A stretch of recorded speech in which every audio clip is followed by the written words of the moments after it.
promised, we will put the spotlight on the issues that matter to you. We are talking about unemployment in India. Concerning figures have emerged in the month of April. Unemployment in India has risen to nearly 8% in April. This is according to the data released by Mumbai-based research firm CMIE.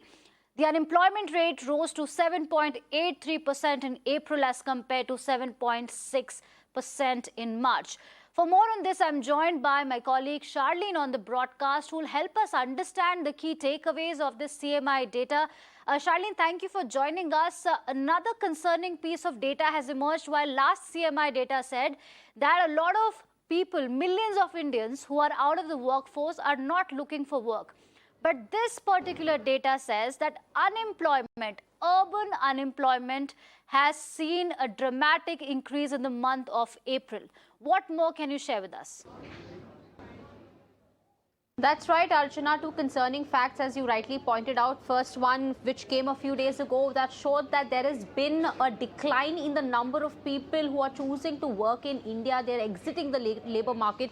And now the latest data talks about the rise in unemployment. In fact, let me quickly take you through these statistics, these really surprising and statistics that should actually be concerning. For example, as you pointed out, that there has been a rise in unemployment rate from March until April. In March, it was 7.60%, and now by the time we've reached April, the unemployment rate across India is 7.83%. Now, this looks like a 0.2% rise, but remember, it's a 0.2% rise in just a span of 1 month. To break this down for our viewers, in talking about the urban unemployment rate, now the urban unemployment rate, which is in urban cities, it rose to 9.22% in April as opposed to 8.28% in March. So again, there you're seeing about 1% rise in urban unemployment from 8.2 in March to 9.22% in April.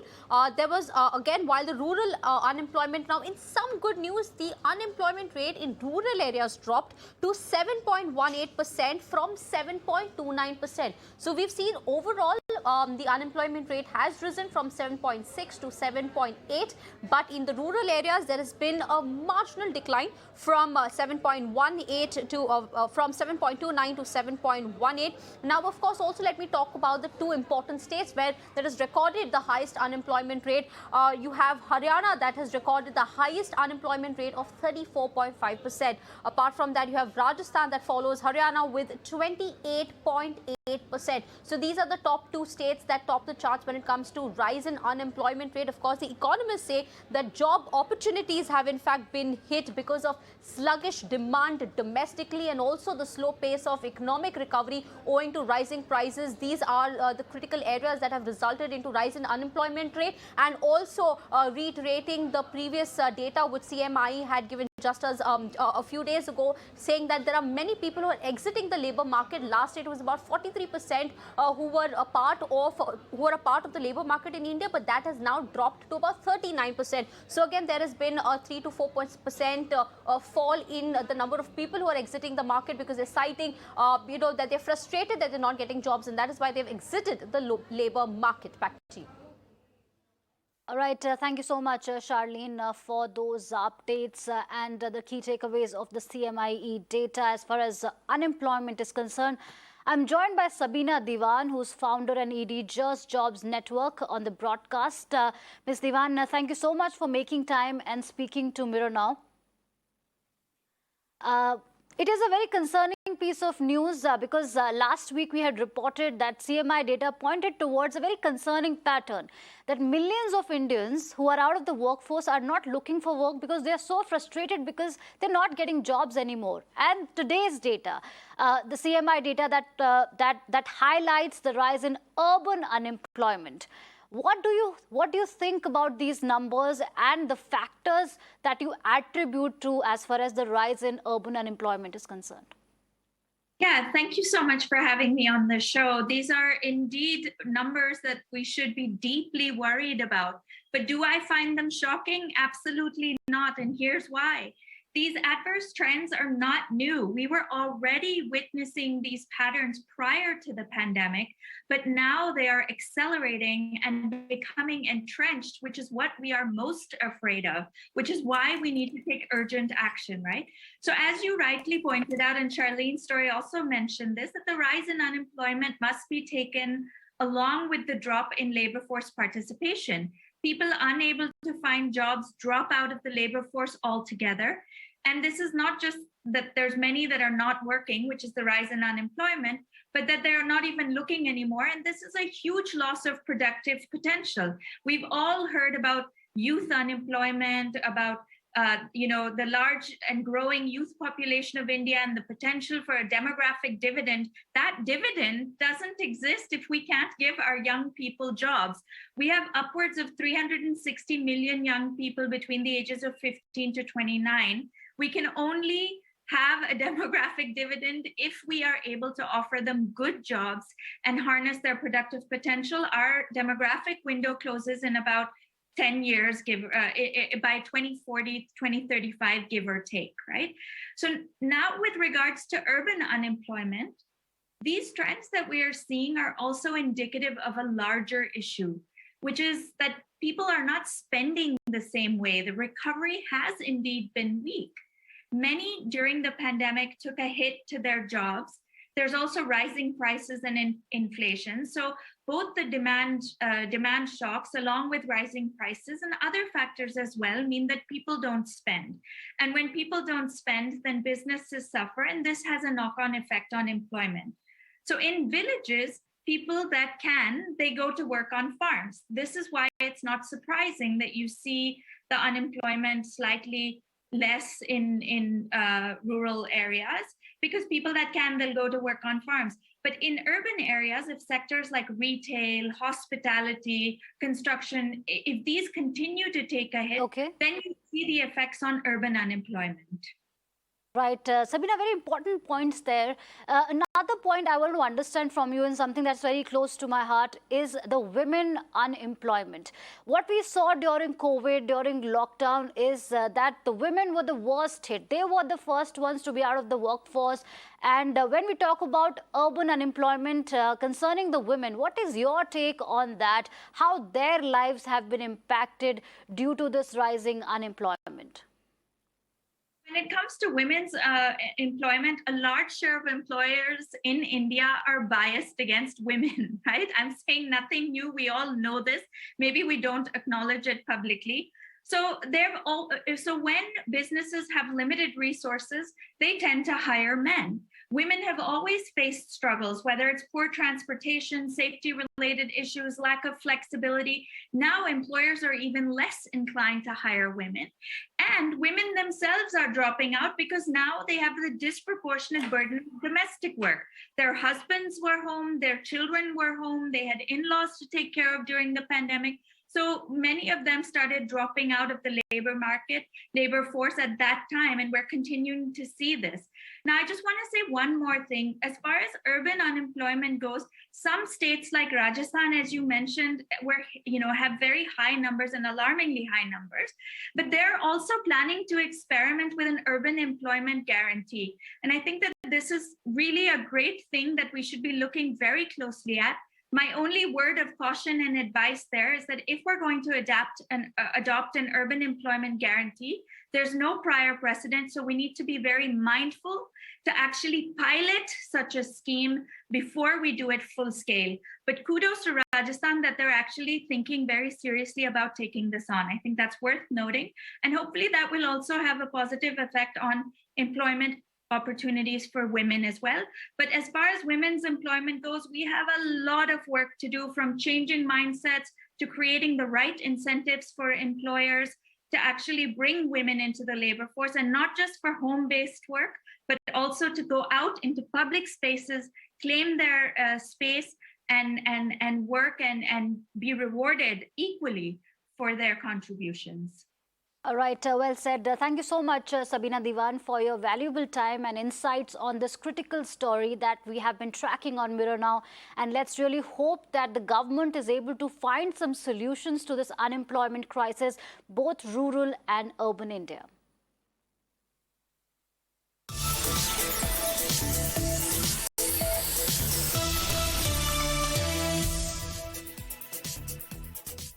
All right, news coming in amid the heat wave. The Haryana government has changed the timings of government and private schools from May 4.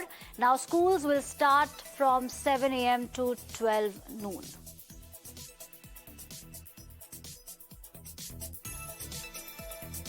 This is the latest as far as school timings in Haryana are concerned. And now we have been tracking these concerning piece of stories as far as heat wave is concerned and its impact on children. So Mirror now spoke to Dr. Navin Gupta, who's a child specialist, over the impact of heat wave on children. The doctor said that heat wave may affect children more as compared to adults when they are exposed to the sun. Listen in. The kids may be impacted too much with this. So the reason is that they are small one, they are going to school and they are more and more exposed to this heat environment. We may be in our office, we are sitting in the air condition and we are not so much exposed to this heat. So when the kids are exposed to such a high temperature, they may have fever, they may have heat stroke, they may have vomiting, उल्टी कर सकते हैं. Many a times शरीर में पानी का कमी हो सकता है, उसको हम लोग dehydration बोलते हैं, muscle cramps हो सकते हैं. So they can have many problems. Hydration is the key. First of all, hydration is the key. जब आपके बच्चों को आप स्कूल भेज रहे हो तो आप पानी की बोतल के साथ भेजो, वो रेगुलर इंटरवल पे पानी ड्रिंक करते रहें. And not only the water, it is the like ORS is a very very good drink, or water with little bit of salt and little bit of sugar should be that they should be drinking. The national capital recorded the worst air quality level since 2016 for the month of April, with the air quality index touching 256. Delhi witnessed 29 poor air quality days, the highest in a month, which is a report by the Pollution Board. The month of April was also the first time that the city did not record a single day with moderate or better air quality in April. My colleague Ila spoke to a Delhi-based doctor about the pollution levels. Let's listen in. Sir एक बात बताइए कि ये जो अभी लगातार बढ़ रहा है प्रदूषण और 2016 के बाद से अप्रैल मंथ ऐसा रहा जो सबसे ज़्यादा पोल्यूटेड रहा, क्या कहना चाहेंगे, किस तरह की से आप देख रहे हैं इसको? काफ़ी सरप्राइजिंग था इस बार अगर हम अप्रैल का महीना देखें तो, क्योंकि ना सिर्फ इन्होंने रिकॉर्ड तोड़े गर्मी के, बट इस टाइम पोल्यूशन भी बहुत ज़्यादा है. और ये जो हम नॉर्मली विंटर्स के टाइम देखते थे, नवंबर दिसंबर के टाइम पे जब ज़्यादा पोल्यूशन आती थी तो काफ़ी लोगों को सांस की दिक्कत आती थी. इस बार सांस की दिक्कत काफ़ी पेशेंट्स में आई है. दो कारण है. ऑफ कोर्स एक तो रहता ही है अप्रैल के टाइम पे, क्यों पोलन्स वगैरह होते हैं तो सांस की दिक्कत ज़्यादा आती है. लेकिन इस बार ज़्यादा कारण इसलिए आया क्योंकि पोल्यूशन का लेवल बहुत ज़्यादा हाई था. अब 200 का अगर AQI लेवल क्रॉस कर रहा है, विच इज़ वेरी अनयूजुअल के हम अप्रैल में हो, तो इसलिए नंबर पेशेंट बढ़े थे, सिविरिटी बढ़ी थी और जो एडमिशन्स हैं वो भी बढ़े थे. अभी भी आपके जो पेशेंट्स हैं, क्या उनकी भी संख्या में बढ़ोतरी हुई है? अभी भी बढ़े हुए हैं पेशेंट्स, अभी भी हैं हमारे पास. रोज़ की जो OPD होती है उससे कोई 15 to 20% ज़्यादा OPD चल रही है फॉर लास्ट ऑलमोस्ट एक मंथ से. और ये हीट और पोल्यूशन दोनों लोगों के लिए काफ़ी नुकसानदायक रहे हैं. All right, Ila joins us live on the broadcast. Ila, thank you for joining us. Well, you're reporting from outdoors of Delhi, and we're talking about the national capital that has witnessed worst air quality in the month of April. You have been speaking to experts. What is your takeaway from what the doctors are saying? We just heard that the impact on people is severe and is very concerning.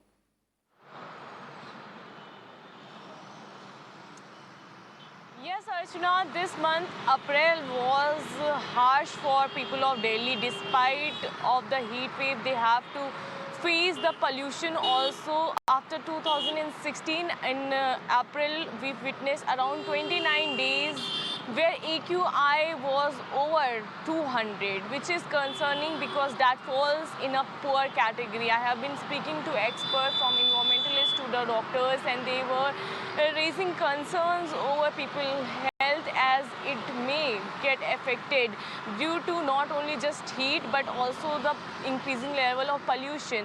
And as the experts are pointing out, we could not blame it on a single incident of Balaswa landfill fire. They are saying that there has not been any action taken by the authorities and there is no respite in this pollution, as this is unusual that we are facing this kind of pollutants in the month of April, whose level is so much high, because earlier we used to see that in winters we faced such kind of problems, but in the month of April it comes as a shock to everyone, as the pollution is increasing and people are complaining about having dizziness, having respiratory problem, and doctors are saying that their OPD has increased and number of patients have gradually increased from compare it to the month of March, and people are coming more and more with the respiratory illness. Yes, back to you. All right. Thank you, Ila, for that comprehensive update. Moving on, it's been 7 days since a massive fire broke out at the Bhalswa landfill site in North Delhi, and the firefighters are struggling to put it out. Dense plumes of smoke have filled the air, with toxic smoke turning the sky grey and have left the residents gasping for breath. With the massive blaze at this landfill, Delhi has witnessed its 4th large-scale fire in the last month alone, 3 of which erupted at Ghazipur landfill site earlier. Remember, these landfill sites in Delhi are not only an eyesore, a constant health hazard, but also contributes to national capital's pollution level, which is already dealing with poor air quality condition. Mirror Now's Alok spoke to North MCD Mayor. Listen in.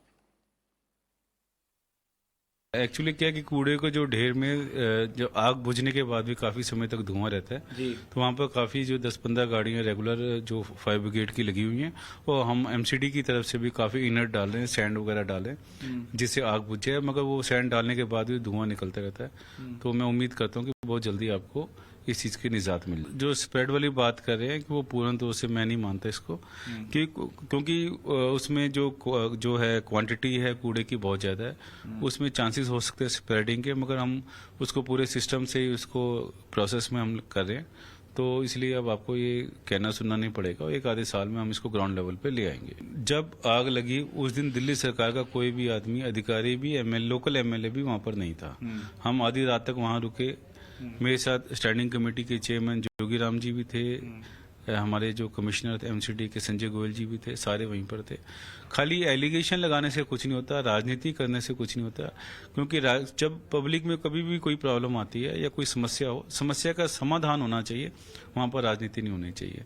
तो इसलिए अगर आप कुछ मदद कर सकते हैं MCD की, आप जरूर कीजिए।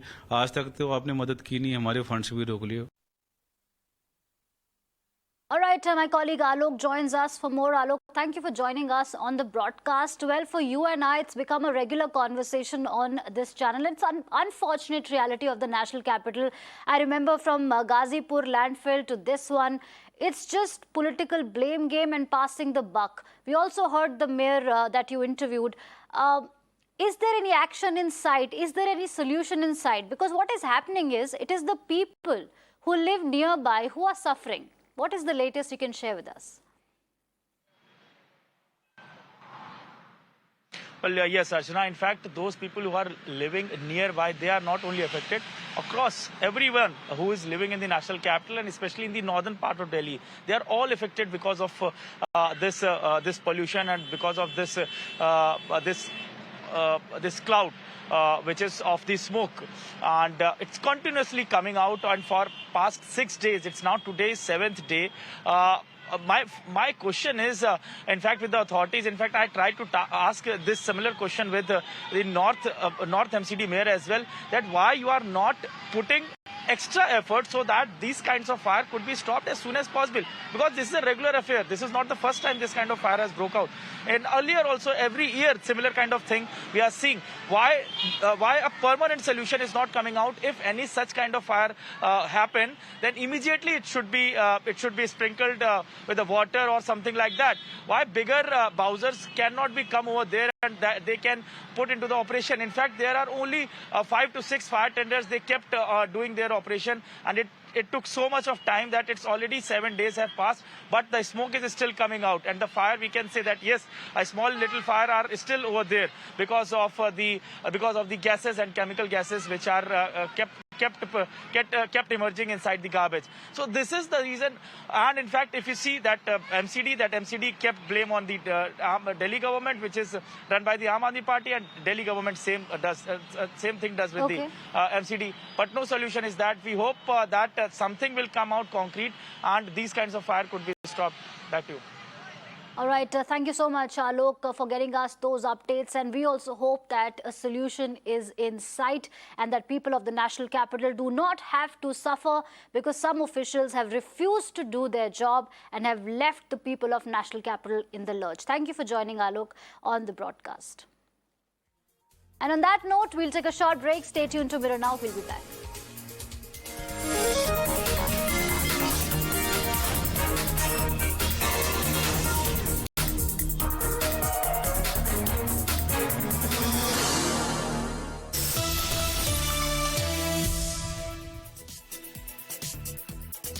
All right, breaking inputs coming in. Spicejet has issued a statement over severe turbulence incident on their Mumbai-Durgapur flight that left 15 people injured.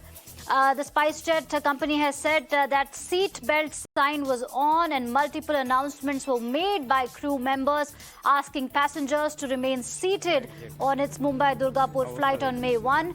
The airline also informed that this flight's crew are not being utilized pending the investigation. Meanwhile, DGCA team is at Kolkata airport to probe the matter.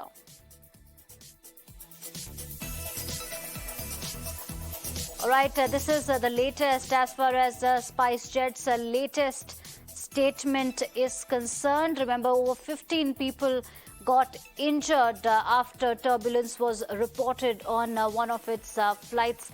And the company has said that seatbelt sign was on and multiple announcements were made by crew members asking passengers to remain seated on its Mumbai-Durgapur flight. Meanwhile, DGCA team is at Kolkata airport to probe the matter. Earlier in the day, Aviation Minister also assured that strict action will be taken and serious probe is going to begin. For more on this, I am joined by Samir on the broadcast. Samir, Spicejet has said that the seat belt sign was on and multiple announcements were made by crew members asking passengers to remain seated. So is the airline trying to suggest that it's the people who did not follow the instructions and hence they sustained injuries? Yes, definitely. That's the crucial question. That's the big question that is, as of now, that has been erupting. Because the airline says that the warning or the instructions of putting on the seat belt was, the signs were on and regular announcement was being made by the cabin crew as well as the pilot. And the passengers were requested to remain seated and were requested to put on their seat belt as well for the safety measures. But yes, it is a matter of investigation that whether the passengers have followed the instructions or not. This has to be investigated by the team of DGCA. But as of now, in the latest development that we are getting to know from our sources, that a team of DGCA is at the Kolkata airport, and the aircraft which had gone through this severe turbulence, it is stranded there at the Kolkata airport, and a team of DGCA is as of now inspecting the aircraft, is trying to understand the technical aspect of the aircraft, that whether it was only because of the weather that the severe turbulence had occurred or there was some technical snag as well. So these aspects are as of now being investigated by the aviation regulator. And what we are also getting to understand that the pilot and the cabin crew, those who were operating the S945 flight, they have been asked by the airline that they will not be put on any other service till the investigation is pending, and they will be deployed only after the investigation is over, and they have been given a proper clean chit by the regulator. All right, thank you, Samir, for these updates. And we are talking about the Spicejet incident that left over 15 people injured. And now the company has released a statement. Moving on, HDFC customers will now have to pay higher EMIs on their home loans. India's biggest private sector bank has increased the lending rate by 5 basis points. This would lead to a hike in home loan rates for existing customers. Last month, State Bank of India raised the marginal cost of funds-based lending rates by 10 basis points across tenures. HDFC, they have increased their interest rates, which essentially means that you'll have to shell out. You have to pay more starting May this year. Will this impact your monthly budget? ये definitely impact करता है. Basically हम लोग salaried लोग हैं. जो fix amount of salary आता है उसमें से सबको हमको करना है. तो बेसिकली हर चीज़ के प्राइस बढ़े हैं. फ्यूल प्राइसेस हाइक हुए हैं, स्कूल फीस बढ़ी है, ट्यूशन फीस है, जो भी घर का कॉस्ट है, ये EMIs भी बढ़ेंगे. तो हम मिडिल क्लास कैसे कोप करेंगे इस चीज़ को? Correct. So we have another lady also with us who will also talk to us about, the monthly, how she is going to cope up with the monthly budget and the household budget that you have. आप बताइए, आपका household budget इसमें definitely impact होगा. जैसे कि उन्होंने बताया, education cost बढ़ रहा है, हर एक चीज़ का दाम बढ़ रहा है. हाँ, कॉस्ट तो बढ़ेगा. अभी जैसे मेरे 11 इयर्स की डॉटर है, वो हमने उसको IB स्कूल में डाला है, तो फीस भी वो लोग ने इंक्रीज़ कर दिया है. ट्यूशन फीस भी ज़्यादा हो गया है. तो सब कॉस्टिंग करना पड़ता है. बच्चे का भी देखना पड़ता है, घर का भी देखना पड़ता है. तो डेफिनेटली देखेंगे, अगर एडजस्ट होगा तो HDFC में कंटिन्यू करेंगे, नहीं तो हम कोई बैंक स्विच ओवर कर लेंगे.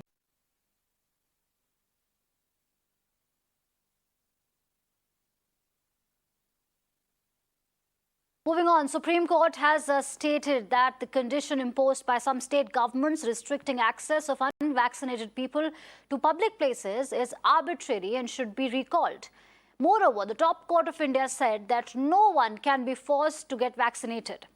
The top court also directed the central government to make all the data on adverse effects of vaccination public. All right, so this is the latest as far as Supreme Court on vaccination is concerned. The top court has said that no one can be forced to get vaccinated. This assumes a significance because a lot of states in the past had mandated vaccination and had barred people from accessing public places if they are not vaccinated. But today, the Supreme Court said that no one can be forced to take the vaccine, and this is being seen as a landmark decision as far as individual liberties are concerned. But the other side that says is that it is important to take vaccination given how the pandemic, given how the virus is behaving at the moment. The Supreme Court asserted. All right, for more on this, I'm joined by Harish on the broadcast. Harish, thank you for joining us.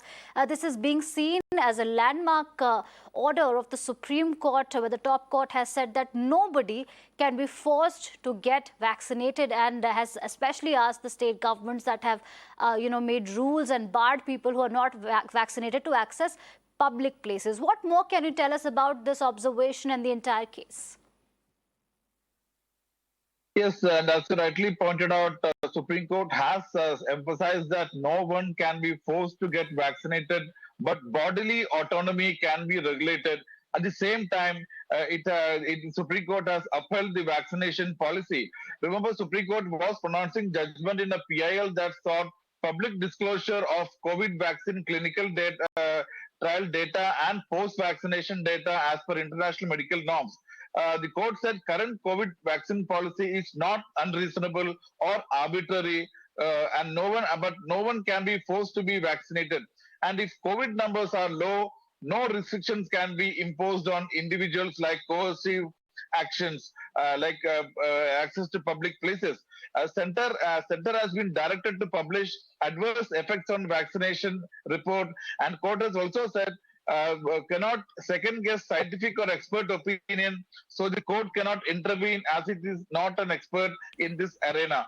Supreme Court significantly said it does not have the expertise to decide on scientific evidence, and we can decide manifest arbitrariness considering the bodily autonomy, etc. So Supreme Court has also very significantly said government can regulate in areas of bodily autonomy on the basis of material and considering expert views on several diseases, hospital admissions, etc. And the Supreme Court has said that condition imposed by some state governments restricting access of unvaccinated people to public place is arbitrary and should be recalled in the present prevailing condition. This is very important. Supreme Court bench also said that government did not place any data to prove that unvaccinated persons spread virus more than vaccinated persons, and people who have not taken vaccines should not be barred from accessing public place. So the bench also sought stay. Also, remember this petition had also sought stay on vaccine mandates being issued by authorities in various states, that because it is coercive steps if one does not vaccinated. So remember, states like Tamil Nadu, Maharashtra, and Madhya Pradesh had told Supreme Court that vaccine mandates were necessary in public interest and called it a reasonable restriction and satisfied the test of proportionality. But the bench said that if numbers are very less, the no such restrictions can be imposed on people. Remember, the state had called it a measure to protect the right to life of the people under Article 21. So some very significant observations have been made by the Supreme Court, which emphasize that nobody can be forced to get vaccinated, and there should not be any unreasonable restriction on free movement of people or their availing welfare schemes. No coercive steps can be taken against those who are not vaccinated if the cases are very low. Right. Thank you, Harish, for these updates. Moving on, WhatsApp banned 18.05 lakh Indian accounts in the month of March. These accounts were blocked basis complaints received from various users.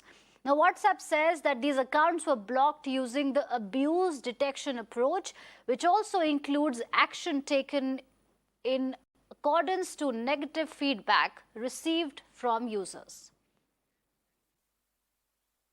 All right, moving on. With a record surge in consumer complaints against cab aggregators, especially Uber and Ola, over fares, the Union Consumer Affairs Secretary has called for a meeting with the cab aggregators.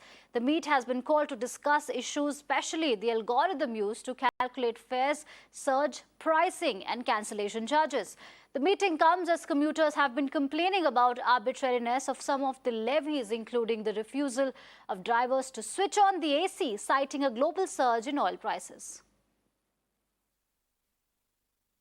Common person को ये problem हो रही है कि एक तो cabs available नहीं हो रही हैं, क्योंकि वो लोग भी अपने मनमाने तरीके से चलाते हैं, मनमाने तरीके से पैसे भी कई बार मांग लेते हैं और कई बार उनके पास कोई ऑप्शन नहीं होती, ओला से ऑफ भी कर देते हैं कि हमको पैसे दे दीजिए. It's a very valid point. For example हम कैब बुक करते हैं तो 15-20 बार ऐसे ही वो ड्राइवर कैंसिल करते रहते हैं और वो कैब बुक नहीं होती. चार्जेस ऑब्वियसली, हाँ, वो चार्जेस भी कंज्यूमर को ही पे करने पड़ते हैं, तो ये एक बहुत बड़ा इशू है. Over charging should be there, but there should be a limit cap for over charging. Let's say if the customer is traveling for 5 kilometers, then there should be a cap on the peak pricing. It should not be more than 10% or 15% of the amount. ऐसा अनुभव पड़ता है, लेकिन जो price है वो fix कर देता है ना, वो कस्टमर का दिक्कत नहीं. कभी कल सर्च में ज़्यादा भाड़ा रहता है, कभी कम रहता है, इससे कस्टमर को बड़ा दिक्कत होता है. जैसे बारिश टाइम में गाड़ी नहीं मिलता रहता है, बारिश टाइम में बहुत सर्च रहता है, वो बहुत दिक्कत परेशानी होता है. All right, on that note, we'll take a short break. Stay tuned to Mirror Now. We'll be back.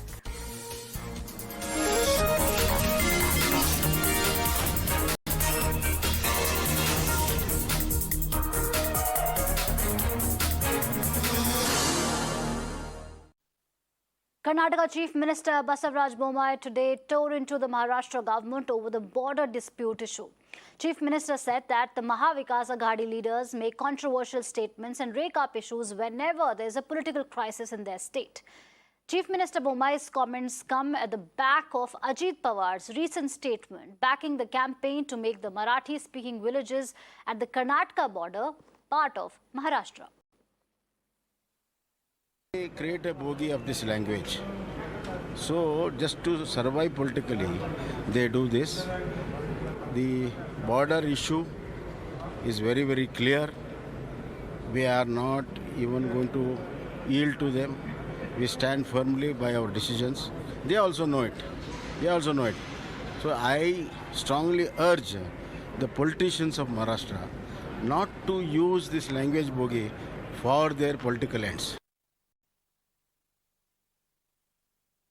what started out as a possible scam that involved a few students or a few candidates paying, lakhs worth of bribe to be able to get a good rank in the PSI or the police sub-inspector examination and get placed, has today turned out to become quite ugly. We're seeing how more than 30...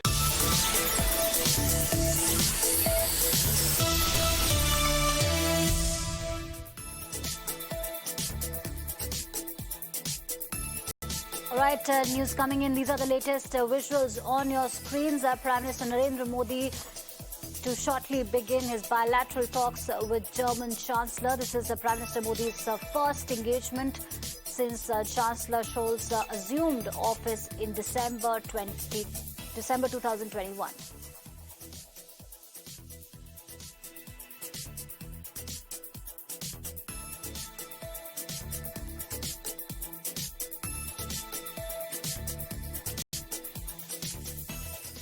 All right, Times Network's Srinjoy spoke to a Minister of State at the German Federal Foreign Office, Dr. Tobias Lindner, while the aim of this visit will be to strengthen bilateral ties. Prime Minister's German tour will focus on trade ties, education and technology.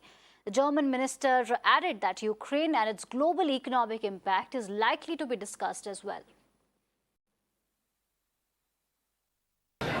Angela Merkel is not there. It's a new beginning for India and Germany. How do you see things working out? The sign that we are making our government consultations with India so early shows that India is a strategic partner for Germany. We want to put this strategic partnership to the next level. That means we want to discuss all fields of policy, for sure economy, but also education, technology, and also security. And sir, these international issues that will come up, Ukraine is an issue that the Germans are very concerned about. The Indo-Pacific is another issue that there is concern about. There is concern about energy security. How will these things work out when Prime Minister is there? I believe Germany and India, we have a common interest in holding up the international rules-based order, especially the territorial integrity and sovereignty of countries. And therefore, Ukraine can be a good or a bad example. It must be proved that the war of aggression must not be won in the 21st century. Mr. Putin must not win. That's the important point, because otherwise it could have implications also for the Indo-Pacific region. Yes, I was coming to that. You have seen the problems India has faced in Ladakh and all that. You have seen the kind of, do you see European countries, Germany, which is the biggest country in the European Union, and other countries working together to help India, to support India? For sure we will work together. The German government announced that we will for the first time draft a China strategy within the next year. We are fully aware that we have to reach out to our like-minded partners in the Indo-Pacific, and that we have worked together also on the challenge of China. Finally, the issue that worries India a lot is terrorism. Is there any way the two countries can work together to fight terrorism, particularly cross-border terrorism? We are in close contact and in close consultations, also in exchanging information about terrorism, and so I see there is room for cooperation.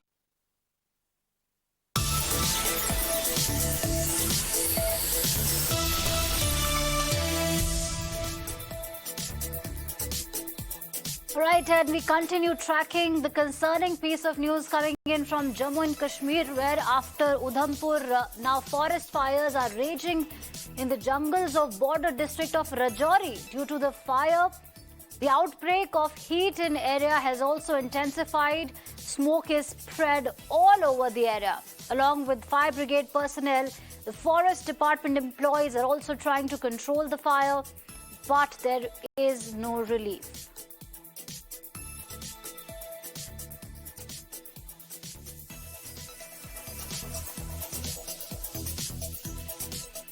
All right, moving on. Amid looming power crisis in India, Home Minister Amit Shah chaired a crucial meeting at his residence. At least 16 states are facing power crunch. Coal and energy ministers were part of this meeting. Meanwhile, Coal India has increased its supply by 16% recently compared to April last year to meet the rise in electricity demand. There has been a 14% rise in power requirement to 134 billion units since April. This is the highest consumption in any single month ever. Ministry of Power had said that the daily electricity demand is expected to reach about 215 to 220 gigawatts between May and June. There's an update. The meeting is over. Union Home Minister Amit Shah today held a meeting on the current power crisis in the country. The meeting was attended by Coal Minister, Power Minister and also the Railway Minister. This meeting comes at a time when several states, in fact 16 states in the country, are reporting power cuts all across. And also it is being said that this is because of the shortage of coal supply, which is compounded by the heat wave across the country. Now, several states are reporting such power cuts, including Madhya Pradesh, Andhra Pradesh and Punjab. But if we talk about Delhi, the Aam Aadmi Party here is saying that there's acute shortage of coal here, which is because of the unavailability of railway rates. However, the central government has now attacked Aam Aadmi Party, saying that they are misleading the people. For now, the central government is keeping a close eye on the power crisis across the country, especially Union Home Minister Amit Shah. They've asked the states to rake up their coal imports and have also asked the coal stations to source more fuel and increase the load factor. Meanwhile, power politics continues. Aam Aadmi Party MP Raghav Chadha has hit out at the centre, saying that it's not any state but centre's responsibility.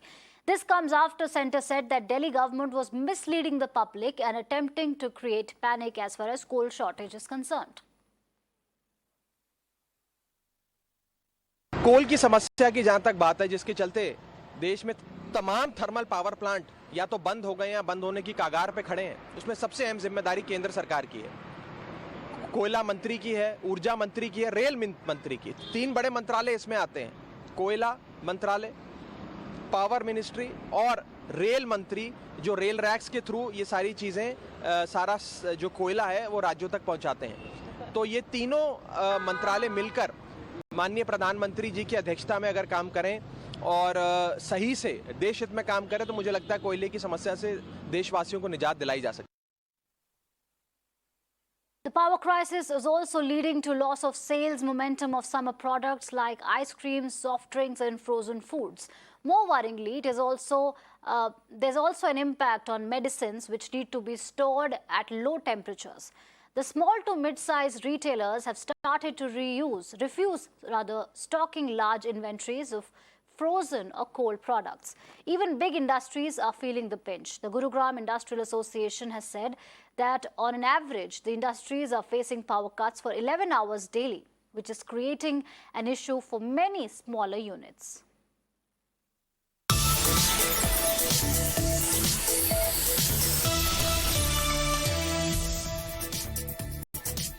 All right, important piece of news coming in amid the intensifying heat wave.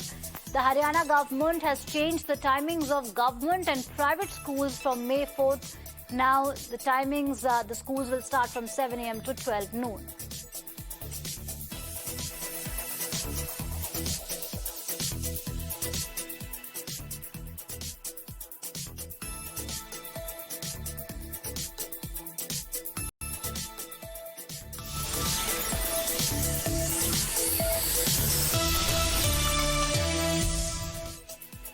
Right after Udhampur, now forest fires are raging in jungles of border district of Rajouri. Due to the fire, the outbreak of heat in area has also intensified and smoke is spread all over the area.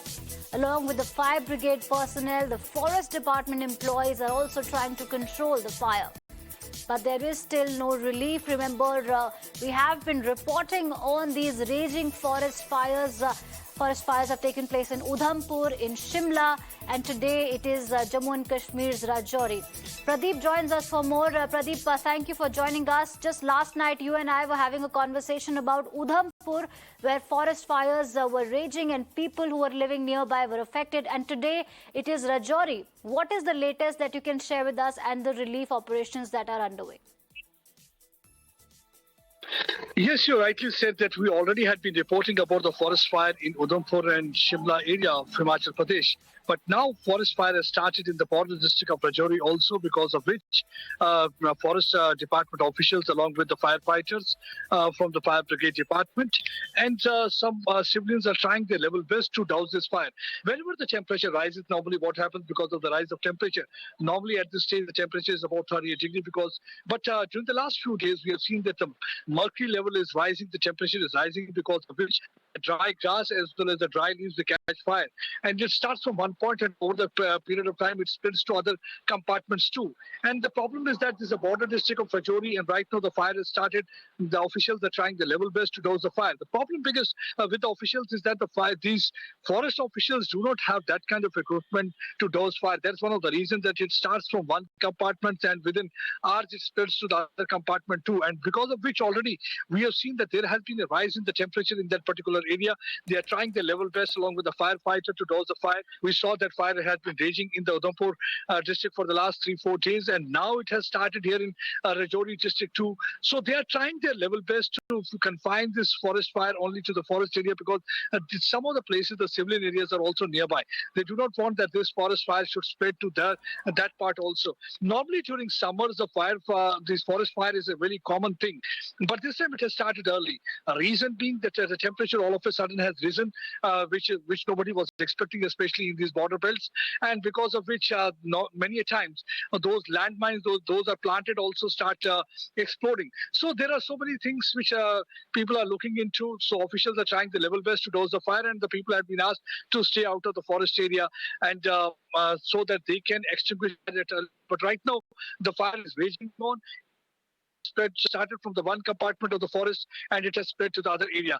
And you rightly said, during the last 3-4 days we have seen that forest fire has been reported. First it was in Udhampur district, now in the border district of Rajouri. And the border district of Rajouri, the other problem is that because it's a border belt, normally at some of the places the landmines are also kept so that to prevent infiltration. At many times these landmines also start exploding.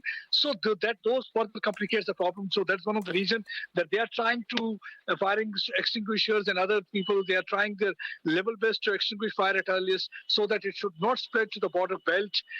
Then it becomes a little bit complicated for them. It becomes a little bit difficult because then they have to take a lot many precautionary measures. But at this stage, I can say the fire is raging on in the border belt, because of which the temperature has already risen in some of the compartments where the fire is going on. And they are trying at war footing pace to douse and extinguish fire. Everybody is trying its level best, administration along with the forest department officials. All right, thank you, Pradeep, for those updates. We'll continue tracking these updates as far as these forest fires are concerned.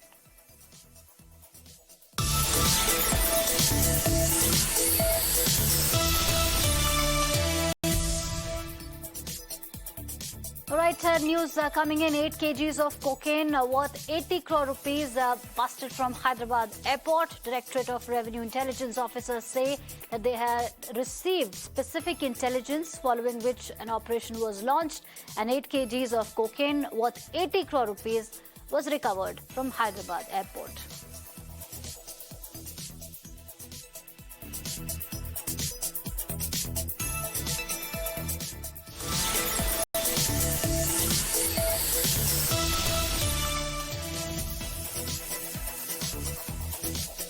All right, let's get to the latest as far as Spicejet accident is concerned. Now, DGCA has off-rostered the involved crew, the aircraft maintenance engineering who released the aircraft from Durgapur and in charge of maintenance control center of Spicejet pending investigation. This is the latest. The crew that was on board the aircraft has been off-rostered. This is after the investigation. Remember, over 15 passengers were injured after a rough landing of the Spicejet airliner is concerned. We'll get you more details on this big story that's breaking on Mirror Now. But we'll have to wrap up this edition. Stay tuned to Mirror Now for more news and updates. We'll be back with more.